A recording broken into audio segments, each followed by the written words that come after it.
नमस्कार, बहुत स्वागत है आप सभी का जनतंत्र टीवी पर। आपके साथ मैं हूं शिवानी ठाकुर। छत्तीसगढ़ के खास बुलेटिन की शुरुआत करेंगे। रायपुर में मुख्यमंत्री विष्णुदेव साय ने 3 दिवसीय डेंटल कॉन्फ्रेंस 2025 का शुभारंभ किया। इस अवसर पर उन्होंने कहा कि प्रदेश की 3 करोड़ जनता के आरोग्य के साथ विकसित छत्तीसगढ़ का सपना साकार किया जाएगा।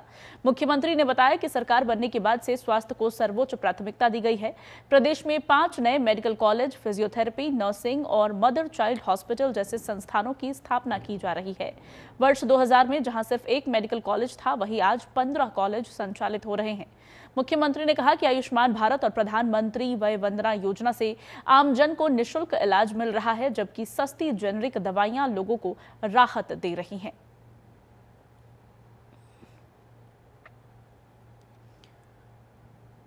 छत्तीसगढ़ का सौभाग्य है कि राजधानी रायपुर में 3 दिवसीय डेंटल कॉन्फ्रेंस का आयोजन हुआ है, जिसमें प्रदेश भर से डेंटिस्ट यहाँ पर आए हुए हैं और देश के विभिन्न जगहों से जो वरिष्ठ स्पेशलिस्ट डेंटिस्ट हैं वो सब आए हुए हैं। उनका व्याख्यान 3 दिनों तक चलने वाला है और निश्चित रूप से जो मुस्कान सबके लिए बहुत कीमती होती है और इसको डेंटिस्ट लोग ही बरकरार रखते हैं। कहे कि बिना दांत के मुस्कान ठीक नहीं लगती है। तो हमारे छत्तीसगढ़ में सभी लोगों के दांत स्वस्थ रहें, मसूड़े स्वस्थ रहें और माउथ कैंसर वगैरह भी होता है पान गुटखा ये सब खाने से, तो ये सब भी सबसे भी अवेयर करेंगे। तो मैं बहुत बहुत स्वागत करता हूं हमारे डेंटिस्टों का और देश भर से आए विशेषज्ञों का। और आज इसका शुभारंभ हम लोगों ने किया है। हमारे स्वास्थ्य मंत्री जो बहुत ही ऊर्जावान और कर्मठ हैं, श्री श्याम बिहारी जी, और हमारे वरिष्ठ डेंटिस्टों की उपस्थिति में संपन्न हुआ है। मैं इस कॉन्फ्रेंस की सफलता की कामना करता हूं। छत्तीसगढ़ में डेंटल कॉन्फ्रेंस का शुभारंभ किया है मुख्यमंत्री ने, और मेरी सहयोगी तजीन नाज पूरी जानकारी के साथ हमारे साथ जुड़ गई हैं इस खबर पर। तजीन, मुख्यमंत्री ने शुभारंभ किया डेंटल कॉन्फ्रेंस का, किस तरह से आयोजित किया जा रहा है, क्या एजेंडा और मोटिव है इसका सरकार का?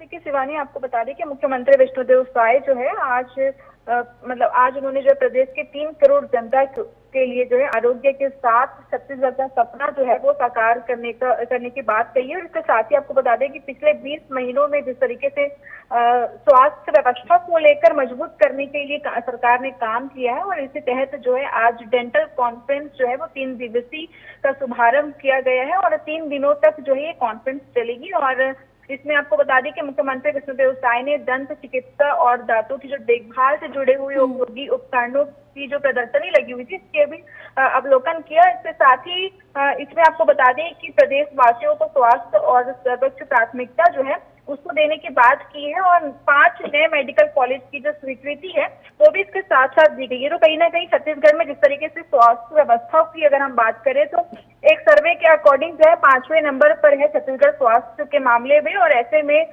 सीएम साय ने ये भी कहा है कि अब तक जो है यहाँ पर 15 मेडिकल कॉलेज जो है वो स्थापित हो चुके हैं, और जिस तरीके से निःशुल्क इलाज की सुविधा की बात की जा रही है, तो कहीं ना कहीं सस्ती जेनेरिक दवाइयां या आम जनता को राहत प्रदान करने के बाद भी मुख्यमंत्री विष्णुदेव साय ने कहा है। और दांतों की देखभाल और के लिए जो जिस तरीके से और तजीन, केंद्र की जो कुछ योजनाएं हैं प्रधानमंत्री की, जिसका जिक्र किया है मुख्यमंत्री ने, आयुष्मान भारत और वय वंदना योजना, इसको भी किस तरह से छत्तीसगढ़ में प्रभावी किया जा रहा है ताकि इसका लाभ भी छत्तीसगढ़ में जनता को मिले? जी बिल्कुल, देखिए आपको बता दें कि जिस तरीके से 2047 का विजन रखा गया है, और ऐसे में 10 जो मिशन है वो बनाकर तैयार करके उसको आगे बढ़ाने का जो लक्ष्य है वो निर्धारित किया गया है। जिस तरीके से आयुष्मान जो योजना होती है जिसमें 5 लाख तक की जो इलाज है वो मुक्त रहता है। और ऐसे में कहीं ना कहीं इस तरीके से और भी जो योजनाएं हैं सरकार की, चाहे वो केंद्र सरकार की हो, उसको धरातल पर राज्य सरकार जो है वो उतारने के लिए पूरी तरीके से लगी हुई है। और जिस तरीके से हम देख रहे हैं कि जो केंद्र की तरफ से जो राज्य की जनता को जो योजनाओं का जो फायदा मिलता है, उसको लेकर कहीं ना कहीं स्वास्थ्य के क्षेत्र में जो है आयुष्मान कार्ड जो है वो कहीं ना कहीं काफी फायदेमंद साबित होता हुआ नजर आ रहा है। और इसी तरीके से जिस तरीके से मेडिकल कॉलेज या फिर जहां पर निःशुल्क जो इलाज होता है उसको कहीं ना कहीं धरातल पर उतारने की जो बात है वो मुख्यमंत्री विष्णुदेव साय और स्वास्थ्य मंत्री श्याम ठीक है। और तजरीन, इन तमाम योजनाओं में और खास करके ये जो 3 दिवसीय डेंटल कॉन्फ्रेंस आयोजित किया जा रहा है, इसकी तमाम जानकारी और जागरूकता जनता तक कैसे पहुंचाई जा रही है, जनता से कैसे जोड़ा जा रहा है तमाम अभियानों को? बिल्कुल, देखिए आपको बता दें कि जिस तरीके से ये जागरूकता अभियान जो है वो चलाया जा रहा है और इसमें कहीं ना कहीं जो सैकड़ों लोग जो है वो इसमें पहुंच रहे हैं और निःशुल्क जो इलाज है वो अपना करवा रहे हैं। और ऐसे में कहीं ना कहीं जिस तरीके से पहले से ही इसका प्रचार प्रसार जो है वो किया गया था और 3 दिवसीय होने की वजह से समय जो है वो कम है, लेकिन जितना ज्यादा लोग फायदा उठा सके तो इसको देखते हुए कहीं ना कहीं ये जागरूकता अभियान जो है वो स्वास्थ्य के क्षेत्र में, दंत चिकित्सक के क्षेत्र में जो है ये चलाया जा रहा है। और ऐसे में मुख्यमंत्री विष्णुदेव साय आज पहुंचे थे और आपको बता दें कि कल डेप्यूटी सीएम अरुण साव जो है वो भी इस कॉन्फ्रेंस में पहुंचने वाले हैं और लोग जो है वो भी इससे कहीं ना कहीं जुड़ते हुए नजर आएंगे और निःशुल्क जो इलाज है उसका फायदा लेते हुए नजर आएंगे। शिवानी, बहुत शुक्रिया तजरीन आपका तमाम जानकारी साझा करने के लिए।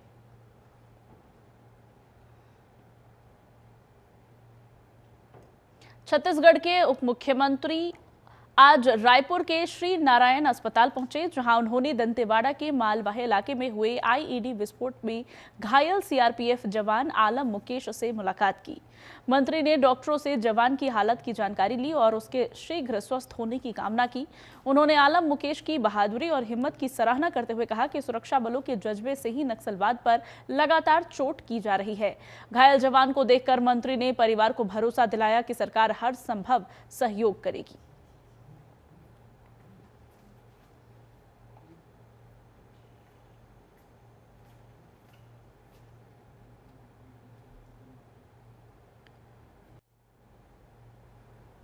और रायपुर में कांग्रेस के वोट चोर गद्दी छोड़ अभियान पर राजनीति गर्मा गई है। स्वास्थ्य मंत्री श्याम बिहारी जायसवाल ने राहुल गांधी पर निशाना साधते हुए कहा कि जहां जहां राहुल गांधी गए वहां कांग्रेस की सरकार चली गई। उन्होंने तंज कसते हुए कहा कि सचिन पायलट चाहे कितनी भी कोशिश कर ले, उनका जहाज तो राजस्थान में ही डूब चुका है। जायसवाल ने दावा किया कि छत्तीसगढ़ का ट्रायंगल जोन कांग्रेस के हाथ से निकल चुका है और अब यहां किसी भी नेता के आने से पार्टी को फायदा नहीं होगा। यहाँ देखिए, इससे पहले भी राहुल गांधी जी पूरे देश के यात्रा करके थक चुके हैं, उससे कुछ उनको हासिल हुआ नहीं। जहाँ जहाँ उनके चरण पड़े वहाँ वहाँ उनकी सरकारें चली गई। अब सचिन पायलट जी भी प्रयास करके देख लें, शायद उनके चरण में कुछ ज़्यादा प्रभाव हो। और वैसे भी छत्तीसगढ़ की मैं बात करूं, पायलट जी यहाँ के प्रभारी हैं, उनकी जहाज तो खुद ही उनके खुद के राज्य में डूब गई। अब यहाँ तो ट्रायंगल जोन है, ट्रायंगल से सचिन पायलट भी कांग्रेस को नहीं निकाल सकते। प्रदेश की जनता इनके 5 साल के कार्यकाल को देखी है और 5 साल में जिस प्रकार से इन्होंने प्रदेश की जनता को लूटने का, ठगने का काम किया है, मुझे लगता है कि छत्तीसगढ़ की जनता युगों तक याद रखेगी। देखिए, इससे पहले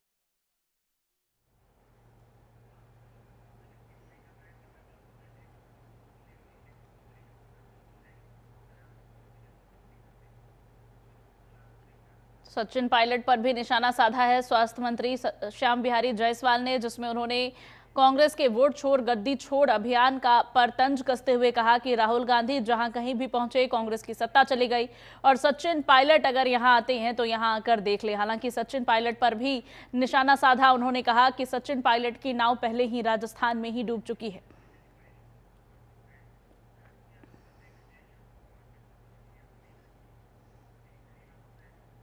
रायपुर में स्वास्थ्य मंत्री श्याम बिहारी जायसवाल ने एनएचएम कर्मचारियों से हड़ताल खत्म करने की अपील की। उन्होंने कहा कि कर्मचारी सोमवार से काम पर लौटे क्योंकि उनकी ज्यादातर मांगे मान ली गई है। मंत्री ने आश्वासन दिया कि बाकी मुद्दों पर पत्राचार किया जाएगा और सरकार से बातचीत भी होगी। बता दें कि एनएचएम कर्मचारी 18 अगस्त से हड़ताल पर हैं और अब तक 25 दिन से ज्यादा बीत चुके हैं। हड़ताल के चलते स्वास्थ्य सेवाएं प्रभावित हो रही हैं। मंत्री ने कहा कि मरीजों की परेशानी को देखते हुए कर्मदेवा में लौटना चाहिए।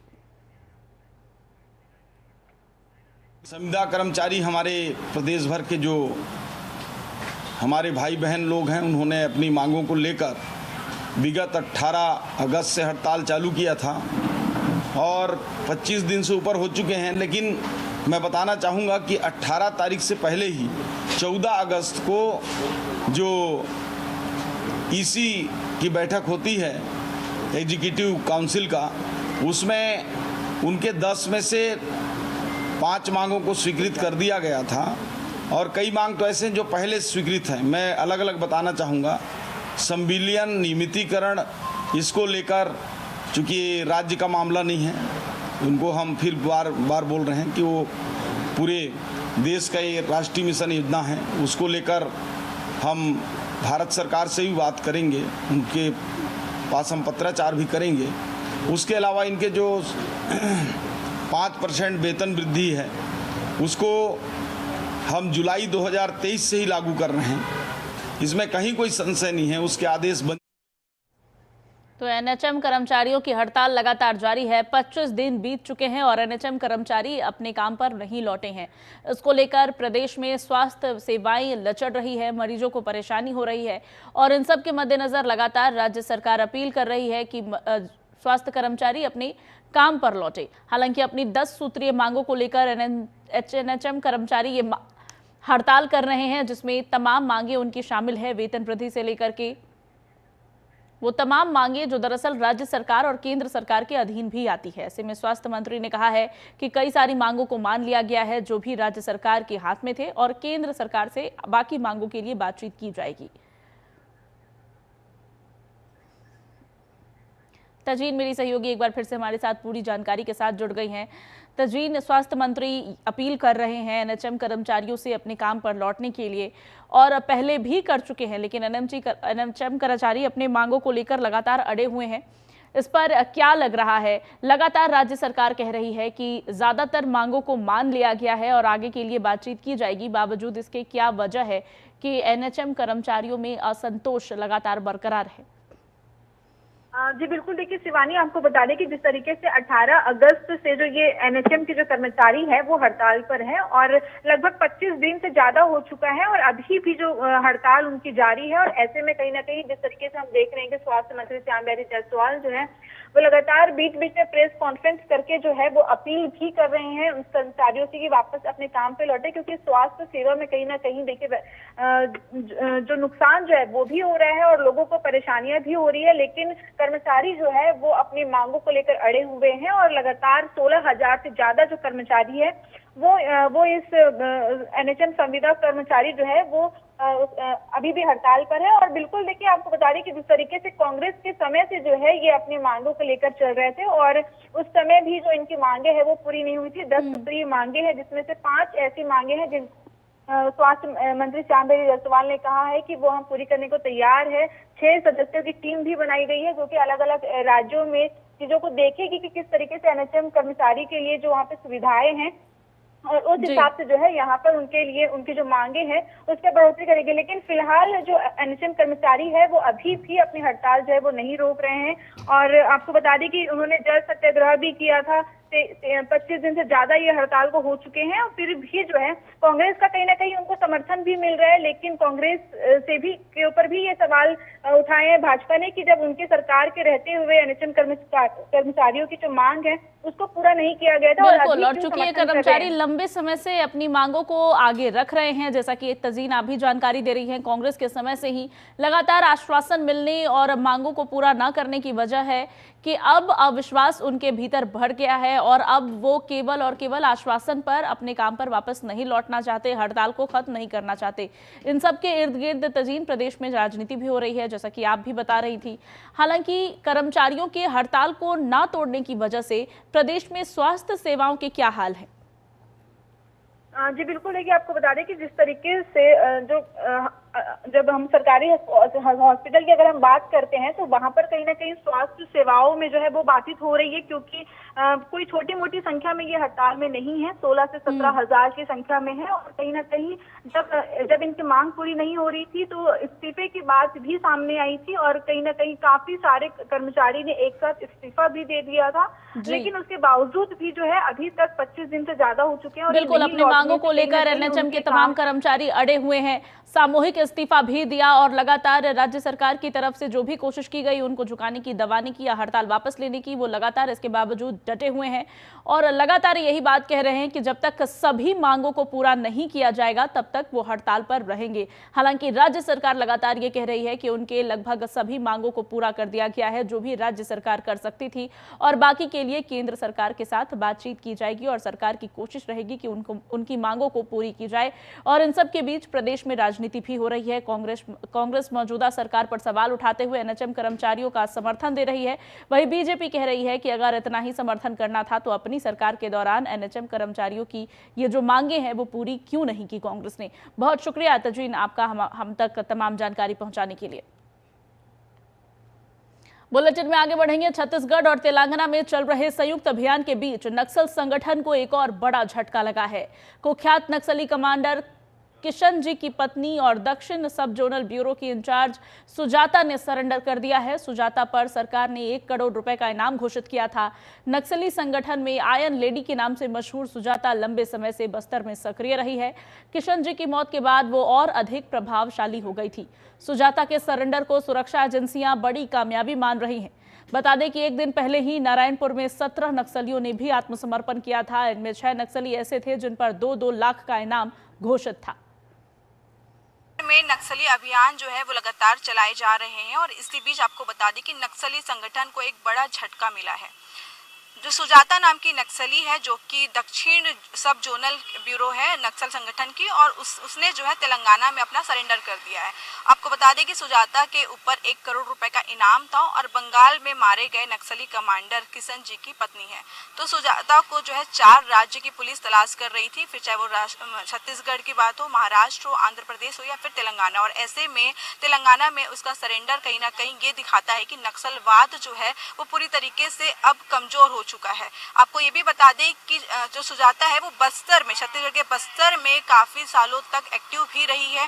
और ऐसे में यहाँ के गृह मंत्री विजय शर्मा उन्होंने भी ये बयान दिया है कि जिस तरीके से सीसी मेंबर्स जो है नक्सली संगठन के वो लगातार अपना आत्मसमर्पण कर रहे हैं या फिर मारे जा रहे हैं, और ऐसे में कहीं ना कहीं अब जो है ज्यादा सीसी मेंबर्स जो है वो नहीं बचे हैं। और ऐसे में बिल्कुल ये कयास लगाया जा सकता है कि नक्सलवाद जो है अब वो खत्म होने के कगार में है, क्योंकि 2026 का टारगेट दिया गया है केंद्रीय गृह मंत्री अमित शाह के द्वारा। और ऐसे में लगातार जिस तरीके से आत्मसमर्पित नक्सलियों की संख्याएं लगातार बढ़ रही है, मुख्य धारा से जुड़ रहे हैं, ऐसे में फिर चाहे वो केंद्र सरकार हो या फिर राज्य सरकार हो, दोनों के तरफ से ही जो है हमारे जवानों को भी पूरी तरीके से सपोर्ट है। और ऐसे में नक्सली अभियान जो है वो लगातार चलाए जा रहे हैं। और इसी तरीके से हम देख रहे हैं कि जिस तरीके से सुजाता जो कि 1 करोड़ रुपए की इनामी नक्सली है, उन्होंने अपना सरेंडर तेलंगाना में कर दिया है। 12 बजे वहाँ के डीजीपी ने प्रेस कॉन्फ्रेंस करके इसकी जानकारी भी दी है।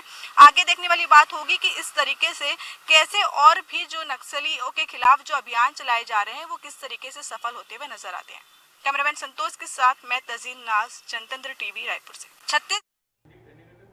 और कांकेर जिले में नक्सलवाद पर बड़ा प्रहार किया गया है। 47 बटालियन बीएसएफ पंखाजुर के जवानों ने परतापुर थाना क्षेत्र के घने जंगलों में नक्सलियों द्वारा बनाया गया 14 फीट ऊंचा स्मारक ध्वस्त कर दिया। यह स्मारक मारे गए नक्सली नागेश की याद में बनाया गया था। भारी बारिश और दुर्गम रास्तों की चुनौती पार करते हुए जवानों ने ऑपरेशन को अंजाम दिया। जानकारी के अनुसार नक्सली स्मारक खड़े कर ग्रामीणों पर प्रभाव जमाने और अपनी विचारधारा फैलाने की कोशिश करते हैं। बीएसएफ कमांडर विजेंद्र नाथ गंगोली ने कहा कि अबूझ मार्ट जैसे इलाकों में लगातार ऑपरेशन चल रहे हैं ताकि नक्सलवाद को पूरी तरह खत्म कर विकास और शांति की स्थापना की जा सके।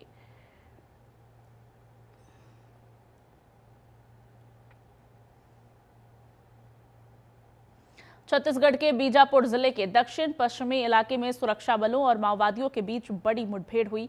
इस मुठभेड़ में 8-8 लाख के इनामी 2 नक्सली ढेर हो गए। मारे गए माओवादियों की पहचान हिडम्बा पोडियाम और मुन्ना मड़कम के रूप में हुई है।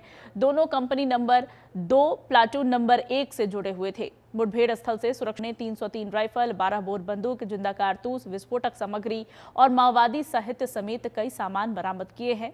पुलिस अधीक्षक डॉक्टर जितेंद्र कुमार यादव ने बताया कि विश्वसनीय सूचना के आधार पर डीआरजी की टीम ने सर्च ऑपरेशन चलाया था। सुबह से रुक रुक कर चली इस मुठभेड़ में बड़ी सफलता हाथ लगी है। थाना अंतर्गत लेंड्रा कोरचोरी के जंगलों में कंपनी नंबर 2 के कमांडर वेल्ला मोडियाम सहित 40 से 50 नक्सलियों की सूचना मिली थी, जिस पर से डीआरजी अन्य बल ऑप्स पर रवाना हुए थे। ऑप्स के दौरान सुबह से ही मुठभेड़ जारी था और दोपहर तक रहा। सर्चिंग के दौरान 2 माओवादियों के शव बरामद हुए, जिसकी शिनाख्त आज हो गई है। 2 माओवादी कंपनी नंबर 2 के पीपीसीएम और पीएम स्तर के हैं, जिन पर कुल 16 लाख का इनाम घोषित है। राजधानी में सोशल मीडिया पर न्यूड पार्टी का पोस्ट वायरल होते ही सियासत गर्मा गई है। कांग्रेस ने सरकार पर आरोप लगाए तो मंत्री श्याम बिहारी जायसवाल ने पलटवार किया। उन्होंने कहा, यह देश ऋषियों, मुनियों और संतों की परंपरा वाला है, ऐसे आयोजनों पर रोक लगनी चाहिए। मंत्री ने चिंता जताते हुए कहा कि आज की युवा पीढ़ी गलत दिशा में जा रही है। उनका कहना है कि कांग्रेस हर मुद्दे को राजनीति से जोड़ दी है। उन्होंने विपक्ष से अपील की कि दलगत राजनीति से ऊपर उठकर ऐसे आयोजनों को रोकने में सरकार का सहयोग करे।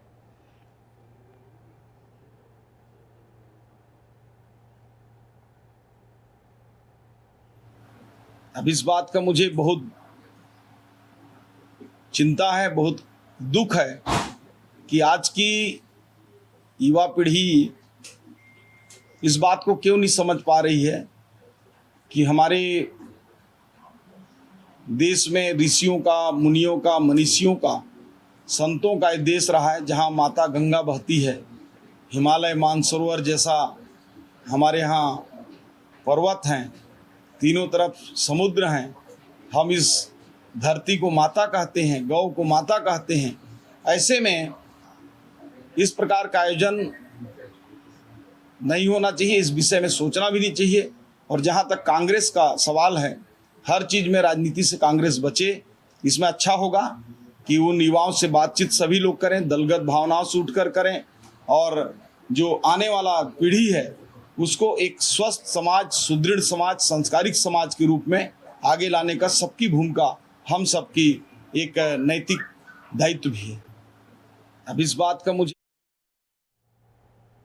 बेमेतरा जिला सत्र न्यायालय परिसर में आज नेशनल लोक अदालत का आयोजन हुआ। कार्यक्रम का शुभारंभ माननीय जिला एवं सत्र न्यायाधीश श्री विजेंद्र शास्त्री ने किया।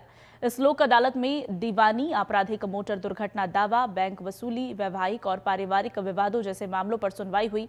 बड़ी संख्या में वादी प्रतिवादी उपस्थित रहे और आपसी समझौते से कई मामलों का निपटारा किया गया। न्यायाधीश श्री शास्त्री ने कहा कि लोक अदालत का उद्देश्य सिर्फ विवाद निपटाना नहीं, बल्कि समाज में भाईचारा और सौहार्द बनाए रखना भी है।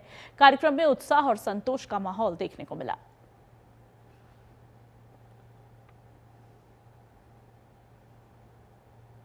छत्तीसगढ़ के इस खास बुलेटिन में फिलहाल बस इतना ही। आप देखते रहिए जनतंत्र टीवी। नमस्कार।